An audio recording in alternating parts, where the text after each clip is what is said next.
Soki osengi pardon te, lite akanda, okotika la kozwa jamais na vie na yo, appelle lisusu ya maman Olive. Babouaki Mouwa, Ken Piana, Zamba Famola yo. Mais yo lelo mati avion. Mati avion. Nasuka ki mayele. Nazomi tu na nga lobi aba ebisi mama. Abenga nga lisusu te ko benga ngai. Te akanda na pesi yo 48 heures. Soki osengi pardon te, lite akanda, okotika la kozwa jamais na vie na yo, appelle lisusu ya maman Olive. Ndenga sangisaka ba comédien pour na yo histoire c'est fini. Soko sengi pardon te na 48 heures. Non lo bango nzambe na nga ya likolo a témoin. Nzamba Famola yo. Mais yo lelo mati avion. Mati avion. Nasuka ki mayele. Nazomi tu na nga lobi aba ebisi mama. Abenga nga lisusu te ko benga ngai. Naebisaki bato nga lobi mama wato sumelie na loboko. Okata loboko te. Mama mbongo nyonso pesa nga na somba lupangu na ebisaki na makambo ya poto.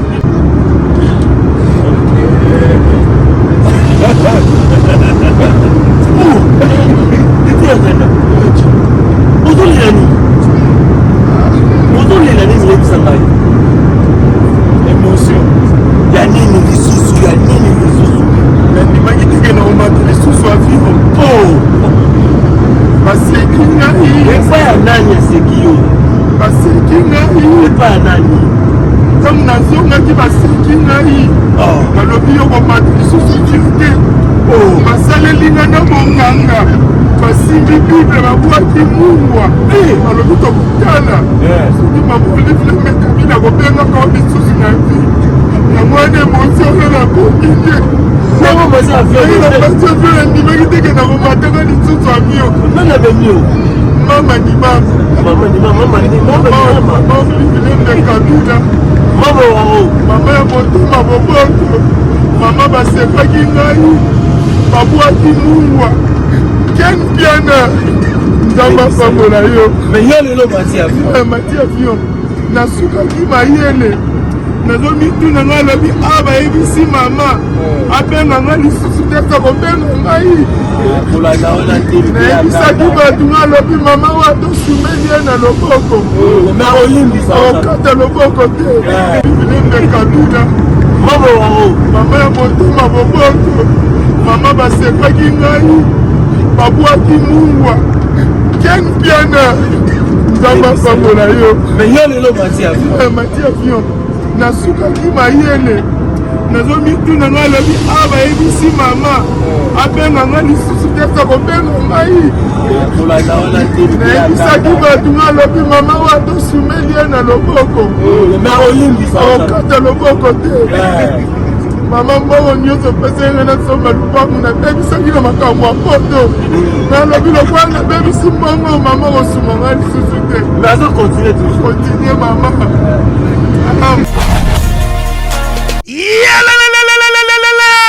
Changement de fréquence, changement d'adresse chez Djonga. Bolela kitro, oh, esika ya bino moko ezali te boyeba ke Djonga azuli bino solution. Azu esika ya ye moko akofandisa idéologie, esika oyo ba Congolais tout bakobanda koya kokutana na ndenge ya defuate. Chez Djonga de. Chez Djonga de awa bokokuta biloko nyonso bolingaka ya kotumba lokola ntaba ya kitoko pe elengi, soso ya kotumba, ngulu ya kotumba, poaso ya kotumba. Esengeli koyeba ke chez Djonga de bafongolaka kobanda mokolo ya mardi ti dimanche. Awa nde sika ambiance ezali kolala, adresse eza kaka se moko. Chez Djonga de weekend boza deja ya kosepela po awa ambiance elalaka awa na ndenge ya defuate. Chaque vendredi bobanda kozwa Suzuki Luzubu 4x4 yende muta kosepelisa bino na ndenge ya kosakana te, oza kulia, oza komela, oza kopina. Pe chaque samedi ekobanda kozala nde CNN Alligator na ba artiste mosusu bakobanda kosepelisa bino na makinu ya defuate na bakunga ya kosakana te. Et puis chaque dimanche sombele suka ya bisanga nde bokozwa les grands chanteurs Emile alias de Mingongo yende muta konde ko palola awa boko sentir betue ba ou différence yena.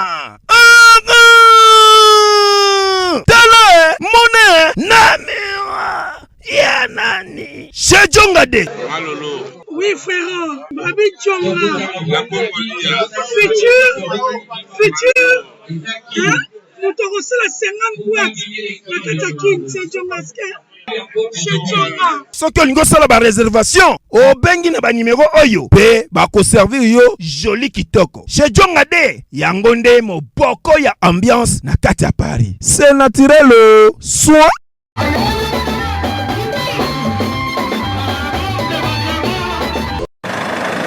Nauti Paris nakogende Bruxelles namona bango tosolola masolo nakoma na bundese balobi kende na tame yokofana na yekese aneo neo tamtame aneo Bidi esra yo la na nyene yo le tam tam yo la na nyene. Nous c'est la compétence et chez nous du luxe et de la présence. Wifi au bord, c'est la classe. Ton coin d'Avutuka, tu es à l'aise, pépère. Dans ton cos, mais surtout, c'est Tam Tam Voyage. Aneo, neo tam tame, aneo, kumba bisona nzela lola, aneo, evandelia cuire, aneo, wifi abore, mena lola. Badrogo abiso batutu kaloji. Tant que tu es Tam Tam Voyage, c'est la classe. Ça c'est comme Wenge Big Family, Neo Tam Tam. Il n'y a pas deux, le seul. Nous avions promis à ces terres Congo, nous bâtirons un pays plus beau qu'avant. Mais jusqu'à présent, on n'a pas bâti le pays. Mes chers amis, entendre ces mots d'abandon et de ras-le-bol, observer dans l'âme congolaise la flamme patriotique qui s'éteint au fil du temps.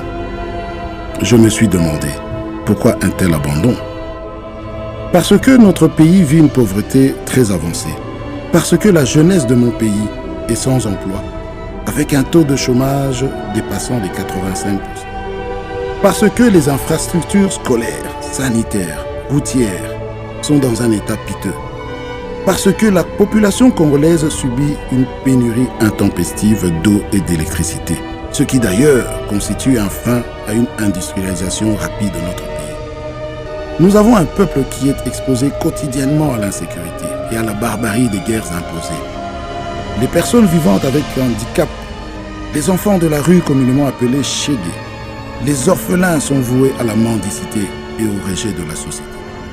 Et pourtant, mes chers amis, le Congo est une nation de grande destinée, un pays potentiellement riche, un Eldorado au cœur de l'Afrique avec une superficie de 2 345 000 km², plus de 5 000 km de voies ferrées, près de 300 000 km de routes, plus de 16 000 km de voies navigables, près de 90 centrales hydroélectriques, plusieurs pistes d'atterrissage, 5 aéroports internationaux. Mais dans quel état?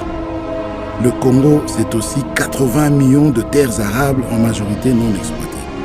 Une population estimée à 100 millions d'habitants, majoritairement jeunes. En dépit de toute cette potentialité, notre nation demeure sur des béquilles. Elle mérite une assistance à la hauteur de ses besoins. Une organisation sociale qui soit la solution humanitaire aux problèmes qui touchent le Congo et son peuple. C'est pourquoi nous vous apportons la fondation Alidor Massamba, qui vise à promouvoir le bien-être de la population congolaise à travers des actions sociales et humanitaires. La fondation Alidor Massamba se résume en 5 piliers. 1. Promouvoir la nouvelle citoyenneté et le changement des mentalités pour faire du Congolais le premier investisseur et protecteur de son pays. 2.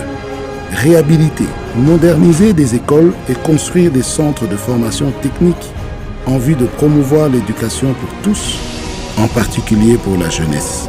3. Réhabiliter, moderniser et équiper les centres hospitaliers pour l'amélioration des conditions sanitaires des Congolais. 4. Promouvoir l'autonomisation de la femme congolaise par la formation et l'accompagnement à l'entrepreneuriat dans l'agro-pastoral, la coupe et couture et d'autres domaines techniques. 5. Promouvoir l'épanouissement de la jeunesse par la création des centres de formation sportive, l'encadrement et promotion des talents. Le développement du Congo n'est pas l'affaire d'un seul homme. Nous n'avons que le Congo pour nous défendre et le Congo n'a que nous pour le défendre. Il ne tient qu'à nous d'offrir à nos enfants un monde meilleur. Il n'y a pas de fatalité. Laissons derrière nous le doute et le désespoir. Mes chers amis, ensemble, avec le courage, la détermination et la foi, travaillons pour le progrès du Congo. Que Dieu bénisse la République démocratique du Congo.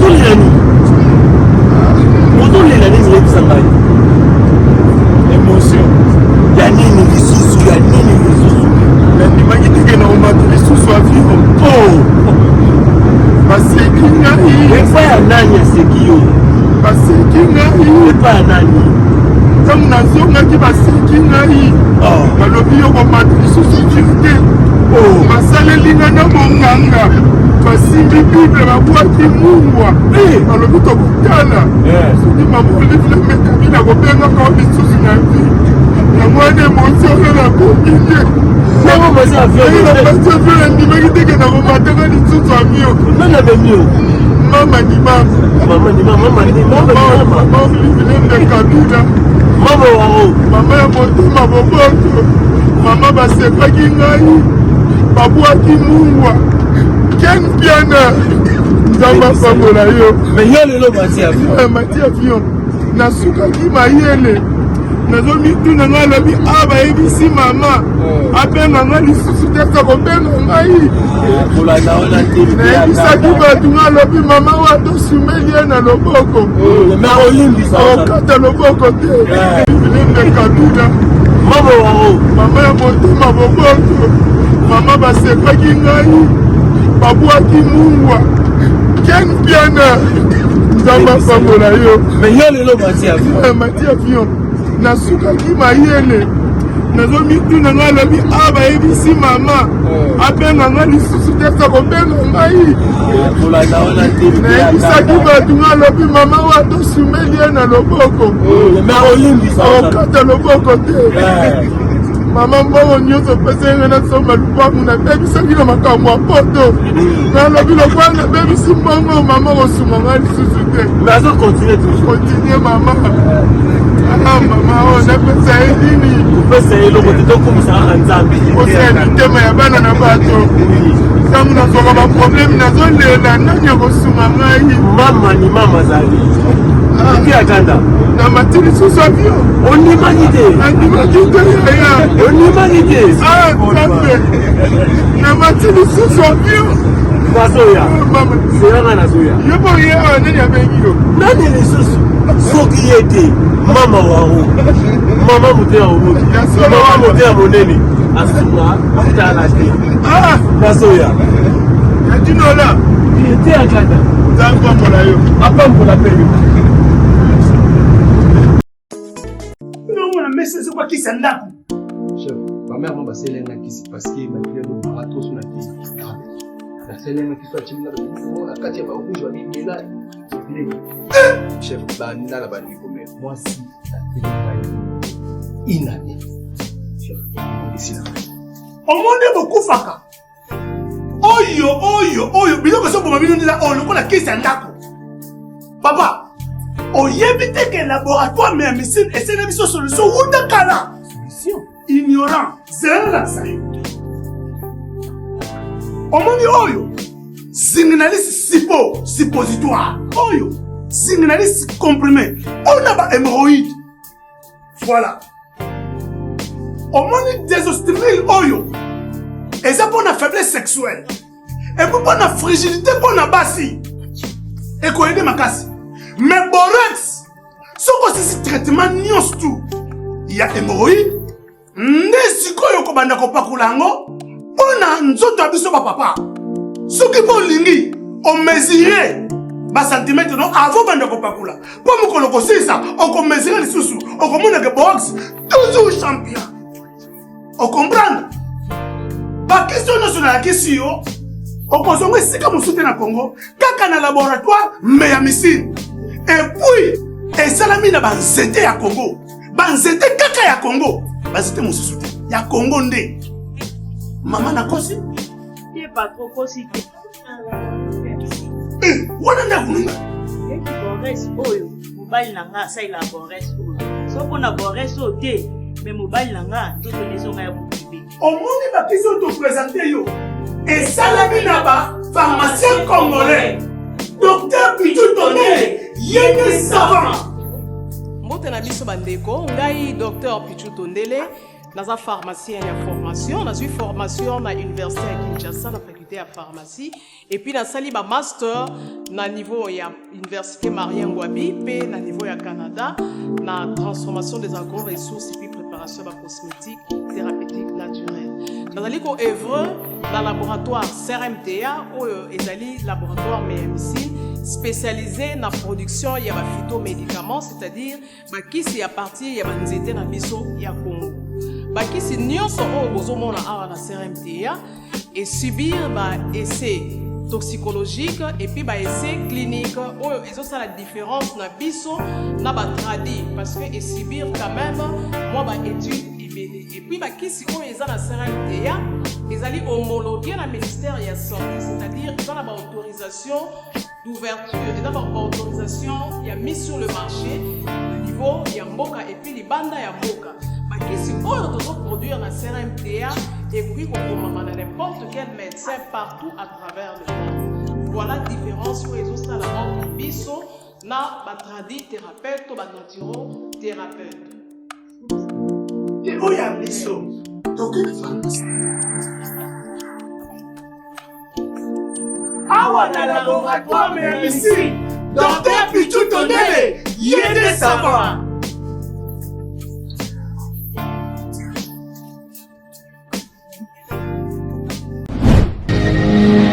Épicerie exotique toute l'Afrique chez Glody vous offre l'alimentation bio en provenance de Kinshasa, la République démocratique du Congo. Papa zana posa kolia bio, papa zana posa kolia biloko euti mboka, kolia mungusu, nyama ya zamba et autres. Contactez Glody au numéro 15, cours de Rifi, 65 000 Tarbes. Pour la première fois sur Haute-Pyrénées, Banaya Toulouse, Banaya Allemagne, Banaya Belgique, Banaya Suisse, livraison au premier niveau. Makambo ya Kokende Château Rouge, Abou Pia. Contact et réservation au plus 33 07 58 29 62 88. Exotique toute l'Afrique chez Glody, c'est la meilleure, c'est la qualité, c'est la compétence. Exotique toute l'Afrique chez Glody. Ponabo pikiliki bonjoto. Caillou et comme ça papa comment il fatigué. Maman bima mon pépé. Papa qui fait si premier round a commis qu'on ronfler le col angoulou mais savon. Solution et mon ami et pas y a toute l'Afrique chez Glody.